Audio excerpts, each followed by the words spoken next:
Bismillahirrahmanirrahim. Elhamdülillah ve salatu vesselamu ala Rasulillah amma ba'd. Эми урматтуу телекөрүүчүлөр, кадырлуу мусулман бир туугандар, баарыбыз бул дүйнөдө конокпуз. Замандаш болуп жаралып калыппыз. Кыргызстан деген чырайлуу, кооз, эгемендүү жараткан Алла Таала мекен берди. Бул ата бабаларыбыздын көз жаштарынын, алардын мээнеттеринин берекесинен берилген.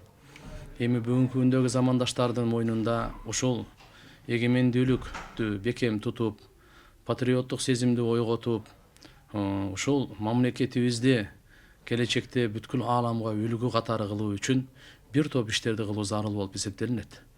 Биринчиден, кыргыз эли ар бирибиз өзүбүздөн башташыбыз керек оңолууну. Өзүбүздөн башташыбыз керек аракетти мамлекетке салым кошууну.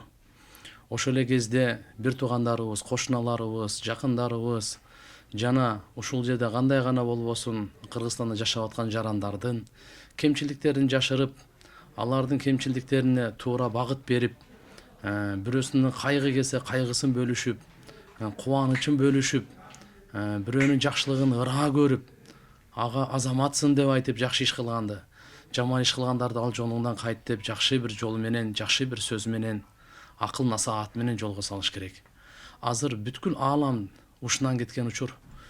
Мен деген мамлекеттердин экономикалары отуруп калды. Мен деген мамлекеттердин медициналык бүгүнкү күндө технологиялары жараксыз болуп калды. Ушу көзгө көрүнбөгөн коронавируска окшогонго карама каршы турууда алсыз болуп калды. Ошону бул Алла Тааланын тарабынан бир чоң сыноо келди.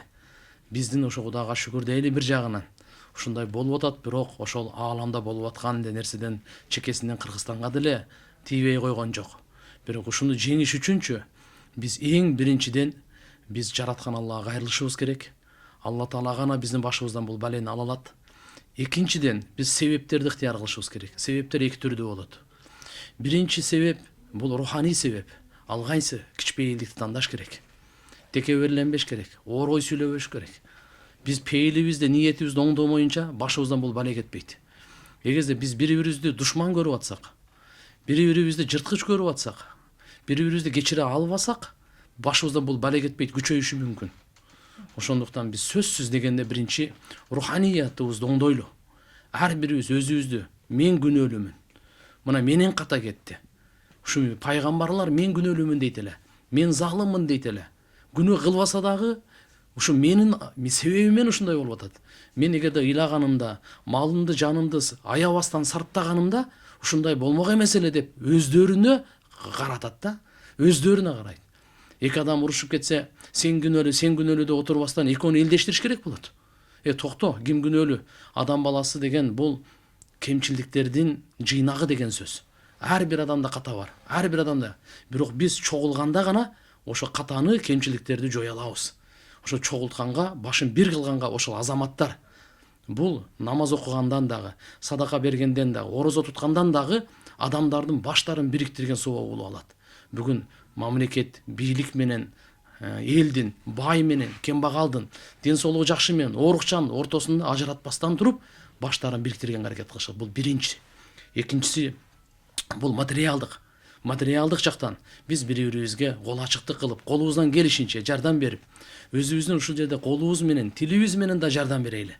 Колундагы белинде күч байлар колу менен жардам берсин, ал эми колунда жок, мүмкүнчүлүгү жоктор болсо, ниети менен, жакшы сөзү менен, болбоду дегенде ошо жаман сөзүн токтотуп, тилин тартып, ошо оорукчандардын көңүлүн көтөрүү менен, өтүп кеткендердин кайгысын бөлүшүү менен, бул дагы өтүп кетет, токтогула, сабыр кылгыла деп, бири-бирибизде ынтымакка, сабырдуулук болбосо, бөлүнүп жарыла бере турган болсок, анда биз эртеге мамлекеттүүлүктөн ажырап калабыз, туугандар. Ошондуктан ар ким кыямат күнү да жооп берет. Бул дүйнөдө дагы мыйзамдын алдында, мамлекеттин алдында жооп бере турган күндөр бар, бирок азыр ал териштире турган учур эмес. Азыр биз бири-бирибизди кучакташа турган учур. Бири-бирибиздин жүрөгүбүздөн кечирише турган учур. Бири-бирибиздин мурдаңкылардын баардыгын көз жумуп туруп, алга карап туруп, азыркы мына пандемияга каршы күрөшө турган учур. Ошондуктан иншалла урматтуу кыргыз элим, жараткан Алла Таала баарыбызга жар болсун. Мына өткөндөрдүн бардыгына көңүл айтып атабыз. Мүмкүнчүлүктөн биз бара албай атабыз, бирок Куран окуп дуа кылып атабыз. Көп кайгырбагыла деп, эми калганыбызга Алла Таалам өмүр, ден соолук берсин дагы. Ынтымак, мамлекетибизге бекемдүүлүк, дайыма ушу жакшылыкта башыбызды биrik кыла берели, бөлүнүп жарылбайлы, тилибизди тартайлы, колубузду туура эмес нерсени жазгандан, элди бөлүп жаргандан, ушулардан колубузду жазгандан тартайлы. Жараткан Алла Таалам баарыбызга жар болсун. Рахмат, саламу алейкум, рахматулла.